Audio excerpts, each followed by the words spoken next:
이스라엘과 이란이 미국의 중재로 전쟁 12일 만에 전격 휴전에 돌입해 중동 지역의 전운이 거치고 외교적 해결로 반전되고 있습니다. 연방 대법원이 트럼프 행정부의 불법 체류자 제3국 신속 추방을 허용하는 판결을 내렸습니다. 트럼프 행정부는 불법 체류자들을 포착하고 무자격인데도 연방 복지 혜택을 받고 있는 외국인들을 가려내기 위해 각 주에 복지 관련 자료들을 제출토록 요구하고 있습니다. 제롬 파월 연방준비제도 의장이 트럼프 대통령의 기준금리 인하 압박에도 불구하고 금리 동결을 고소하고 있습니다.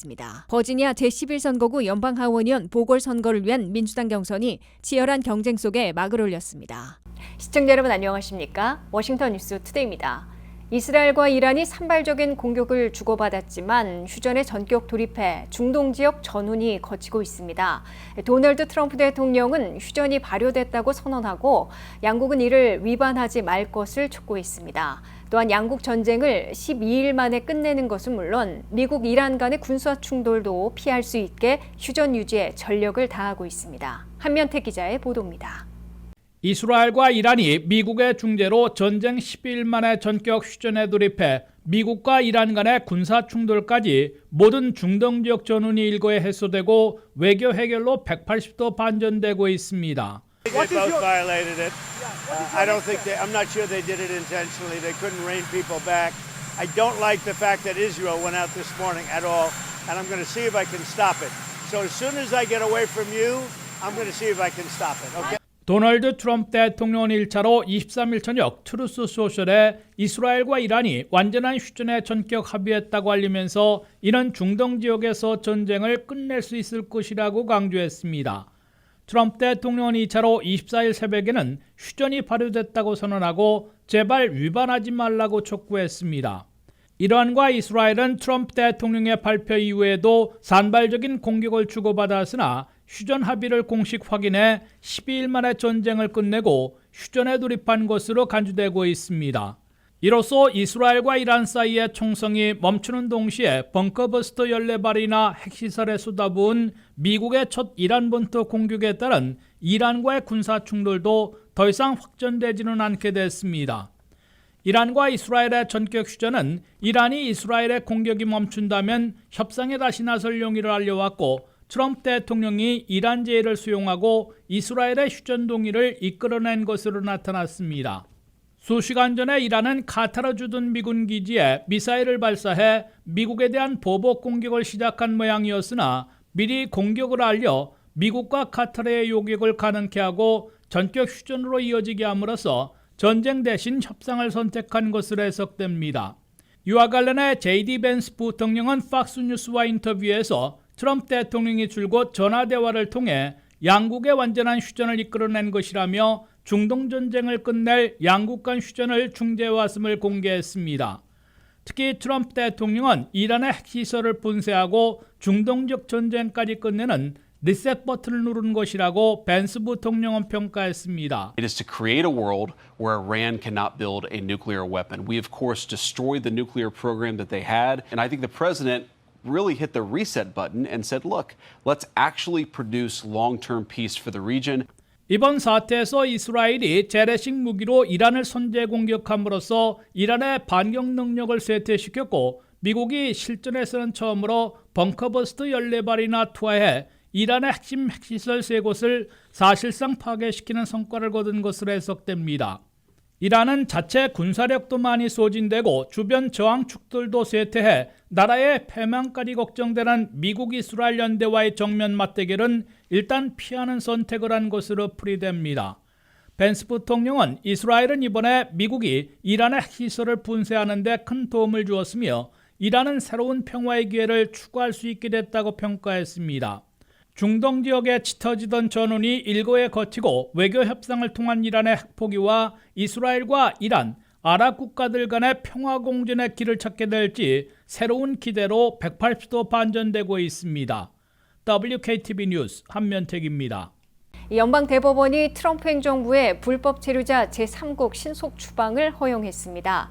일시 체류 허가 프로그램을 종료하도록 허용한 데 이어 트럼프 행정부의 손을 들어준 것이어서 형사범죄 불법 체류자 외국인들과 일시 체류 허가 외국인들의 대규모 추방이 가속화될 것으로 예고되고 있습니다. 미국 최고의 법원 연방 대법원이 잇따라 강경한 불법 이민 단속을 펴고 있는 트럼프 행정부 편에 서고 있습니다. 연방 대법원은 트럼프 행정부가 불법 체류자와 형사범죄 외국인들을 출신국이 아닌 제3국으로 신속 추방할 수 있도록 허용했습니다. 연방 대법원은 6대3의 결정으로 제3국 추방에 제한을 두었던 연방지방법원 판사의 결정을 뒤집고 제한을 해제했습니다. 연방 대법원은 구체적인 설명 없이 허용 판결을 내렸으나 연방지법의 제한을 없애버린 것이어서 트럼프 행정부가 추방 대상자들에 대해 사전 통지나 청문회 등 법적 절차를 거치지 않고도 신속하게 출신국이 아닌 제3국으로 추방할 수 있게 됐습니다. 트럼프 행정부는 아시아계 추방 대상자들을 아프리카에 있는 남수단으로 추방해 소송이 걸렸는데 연방 대법원의 이번 허용으로 미국의 추방자들을 수용하는 국가들로 대거 추방하게 될 것으로 예상되고 있습니다. 트럼프 행정부는 이미 남수단에 이어 아프리카에 있는 리비아에 추방할 채비를 하고 있습니다. 트럼프 행정부는 이와 함께 중미에 있는 엘살바도르, 파나마 등에도 추방 대상자들을 제3국으로 추방한 바 있습니다. 당초 제3국 추방은 중국과 베트남 등 미국이 추방하려는 자국민들을 수용하기를 거부하는 경우 다른 나라로 추방하는 데 이용돼 왔습니다. 연방지법과 항소법원까지는 제3국 추방에 앞서 사전 통지하고 해당 국가에서 박해나 고문 등의 위험을 겪을 수 있다는 점을 호소할 청문회 개최 등 적법 절차를 거쳐야 한다는 제한 조치가 부과됐다가 연방대법원에서 이를 해제하고 신속 추방을 허용한 것입니다.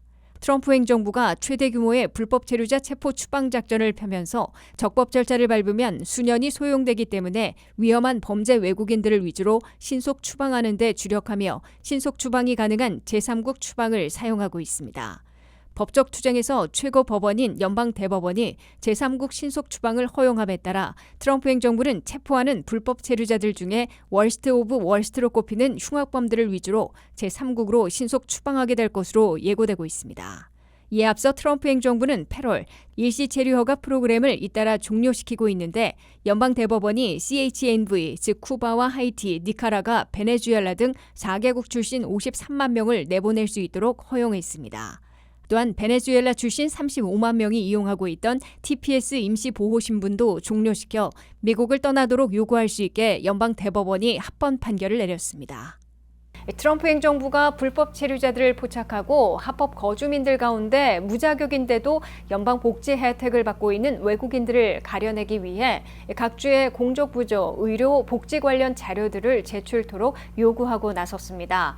연방 농무부는 푸드 스탬프 수혜자들, 국토안보부는 연방에선 금지돼 있으나 주정부들이 제공하고 있는 복지 이용자들, 연방보건복지부는 메디케이드 수혜자 정보를 각 주에 요구하고 있습니다. 한면태 기자의 보도입니다. 트럼프 행정부는 불법 체류자들을 포착하는 동시에 합법 거주민들 중에서 무자격자인데도 연방 복지 혜택을 탐먹는 외국인들을 가려내는데 빅데이터들을 활용해 추적에 나섰습니다. 트럼프 행정부는 이민 단속에 빅데이터들을 사용하기 위해 IRS 납세자 정보, 사회보장국 정보, 메디케어, 메디케이드 의료 정보, 공공주택 사용자 정보 등 모든 연방기관들의 데이터들을 하나로 통합해 공유하고 있습니다.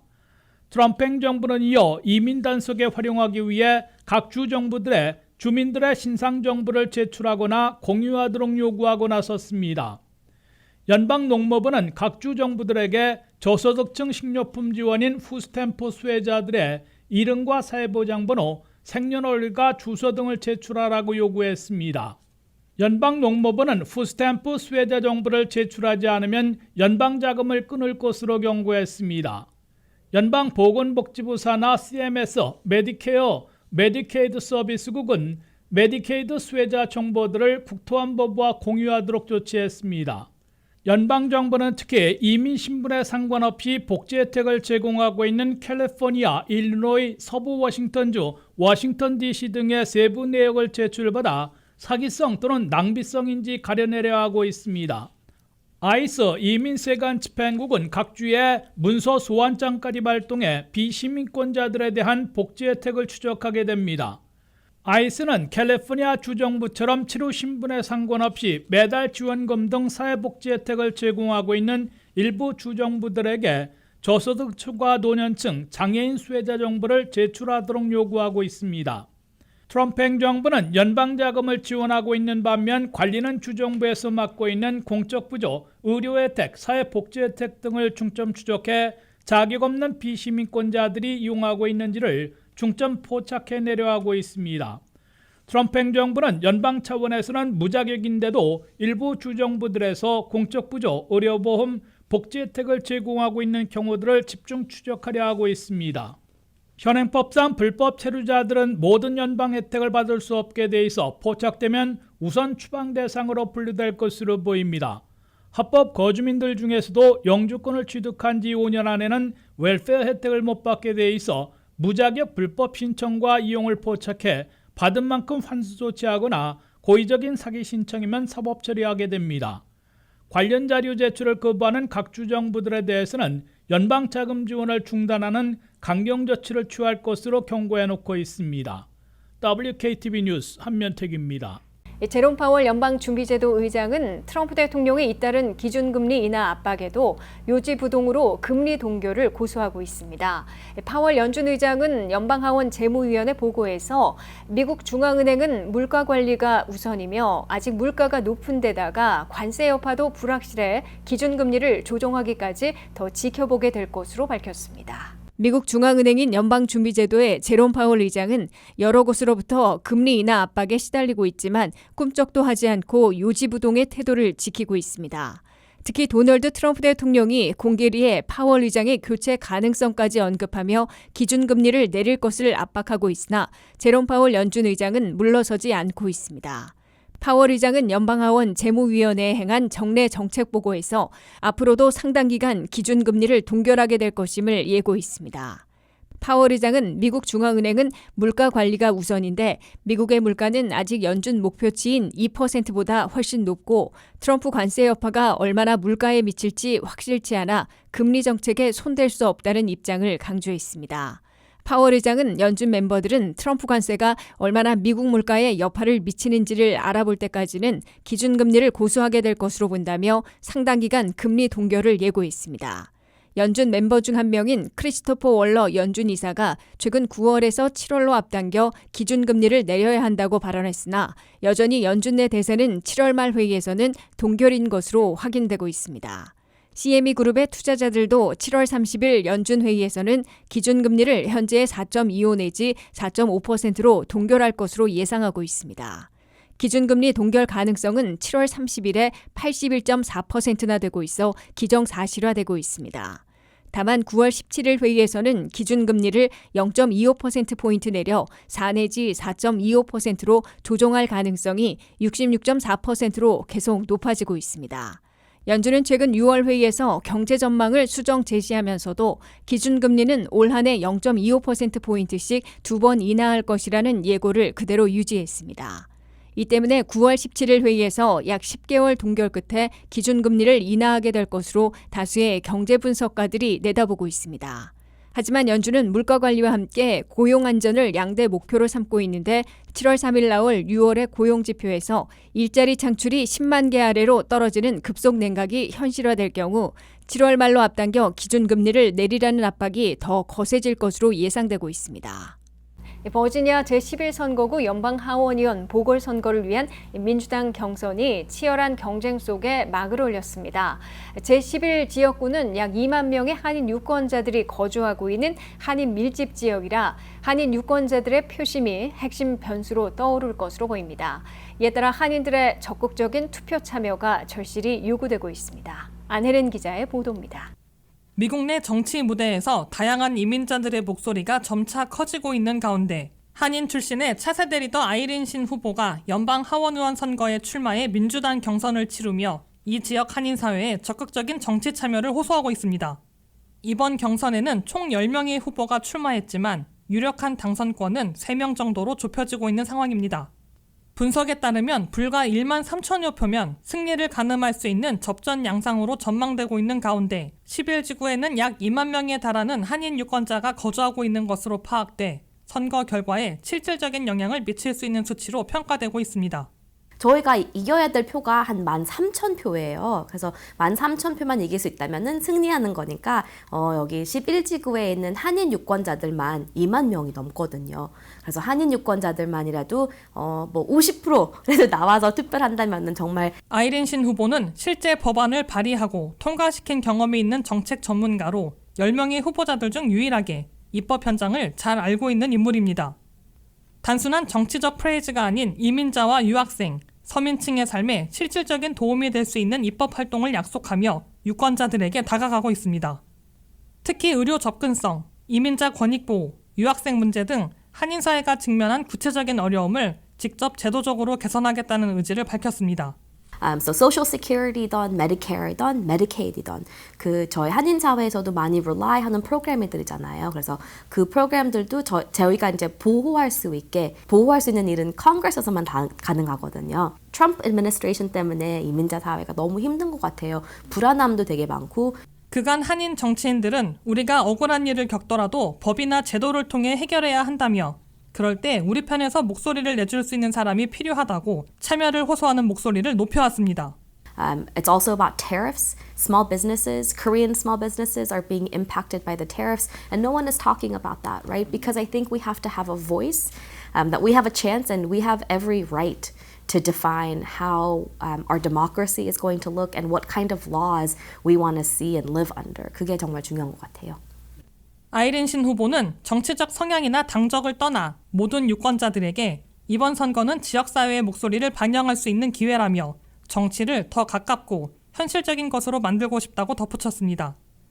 정치는 결국 누구의 목소리를 반영하냐의 문제라며 정당 내 경쟁을 넘어 지역사회의 미래 정치 방향을 결정짓는 첫 관문이 될 것이라는 점에서 중요한 의미를 갖게 된다고 전했습니다.